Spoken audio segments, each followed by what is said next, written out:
नमस्कार, आप देख रहे हैं आपका अपना न्यूज़ चैनल प्रकाश खबर। खबरों के ताज़ा अपडेट पाने के लिए हमारे चैनल को सब्सक्राइब करें तथा बेल आइकन दबाना ना भूलें। की, दलितों की और आज़ादी के उस इलाके को तरक्की से महरूम रखा गया। वहाँ की एक लड़ाई जो बैरिस्टर असदुद्दीन अवैसी साहब ने शुरू किया, उस लड़ाई को इन लोगों ने कमजोर किया है और धोखा दिया है।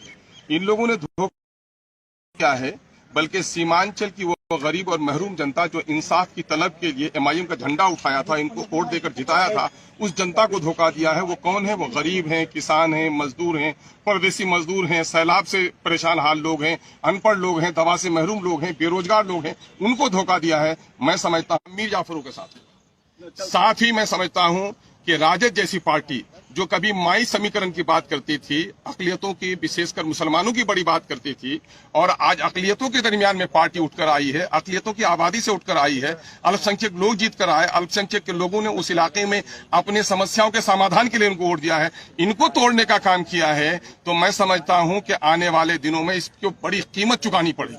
कभी माई कहते थे, आज वो A to Z कहते हैं।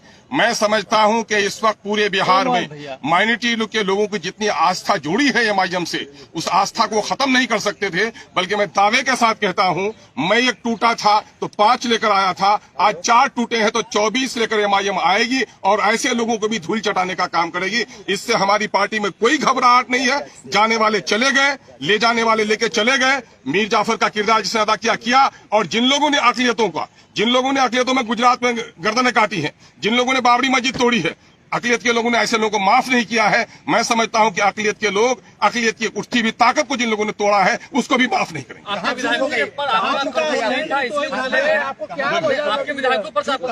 नहीं, मेरे कंट्रोल का मामला ये है, ये पुलिसिया मामला नहीं होता है, कंट्रोल है। उनको इतनी आजादी मिलनी चाहिए, सोच समझ की आजादी मिलनी चाहिए। जो भी बंधन यहाँ पर होता है नैतिक बंधन होता है, और नैतिक बंधनों को तोड़ने वाले वो मैं समझता हूं कि सबसे बड़े पार्टी होते हैं। आप स्टैंड नहीं ले रहे थे, इस वजह से वो भागे। आप किस चीज का स्टैंड नहीं लिया? हमेशा अकलियतों का स्टैंड ले लिया, दलितों का स्टैंड ले लिया। और मैं समझता हूं कि पिछले इजलास जितने सेशन हुए गवाह होगा कि अकलियतों और पिछलों के जितने मुद्दों को और सीमांचल के जितने मुद्दों को एमआईएम ने मजबूती से उठाया है, और तमाम तर विधायकों को जो हिस्सेदार बनाया है, तमाम तर विधायकों को जो बोलने का मौका दिया है, जो परामर्श किया है। दूसरी पार्टियों में गए हैं, हम लोग रहे भी हैं, दूसरी पार्टियों में हैसियत है तलवा चाटने की। एमआईएम है जो मान सम्मान की बात करती है। अगर कुछ लोगों को ऐसा ही मामला है, सीमांचल का विकास क्यों नहीं हुआ? सीमांचल से इसी नेचर के लोग जीत कर आए जो पार्टी का तलवा चाटते रहे और सीमांचल के मुद्दे की लड़ाई नहीं लड़े। एमआईएम ईमानदारी के साथ सीमांचल की लड़ाई लड़ती है, और अख्तरुज्जमान खड़ा है। मैं दावा करता हूं आपको। अरे मुझे किसकी हिम्मत है? मुझे किसकी हिम्मत है? मैं समझता हूं ऐसी कोई राजनीतिक दल ने जन्म नहीं लिया है जो अख्तरुज्जमान ईमान का खरीदारी करता है। कहने को कोई लफंगा किसी को अगर इशारा कर दे तो थोड़ी ही है कि क्या करना। अख्तर जी, आप उधर भी नहीं रहे, क्या स्टैंड अलग नहीं है? सवाल ये पैदा होता है, आप महागठबंधन के साथ भी नहीं रहते थे, बिहार के पिछड़ों के लिए जो बात हमने की है, सीमांचल के हक और इंसाफ की हमने बात की है।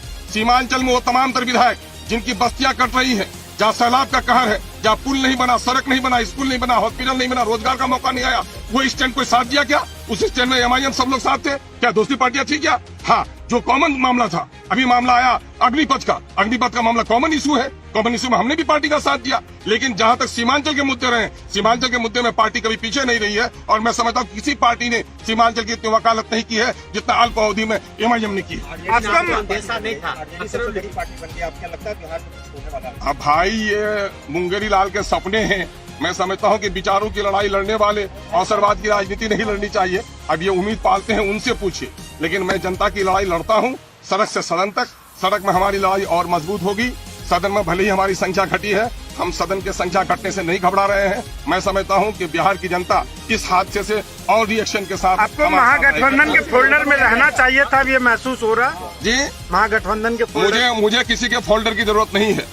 मैं मंत्रालय का ख्वाब भी नहीं देखता, और मैं कोई अपनी जाति फायदे के लिए राजनीति भी नहीं करता। मैं तो सीमांचल की लड़ाई लड़ने आया हूँ।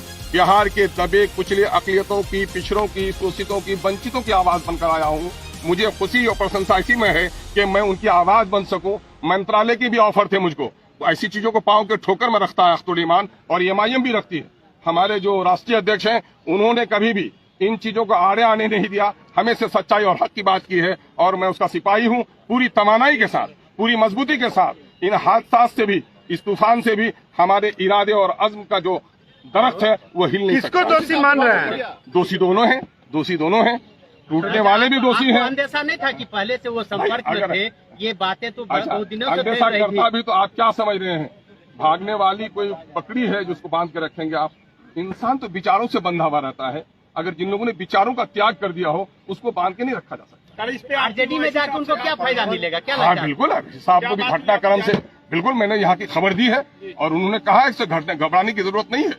और जो जिंदा तहरीकें होती हैं, ये इस किस्म के हालात आते रहते हैं और ऐसा होता है सैलाब में खसो खासा बह जाता है और जो मजबूत पहाड़ होता है खड़ा रहता है। महाराष्ट्र के बाद बिहार में भी खेल होगा क्या? अब उस खेल की बात उनको कहिए, वो खेल का जो तमाशा देख वो उम्मीद बांधे हुए हैं। महाराष्ट्र में जो हुआ है गलत है और महाराष्ट्र के खेल को जो लोग गलत कह रहे हैं वो भी या खुद गलत कर रहे हैं। बहुत बहुत शुक्रिया।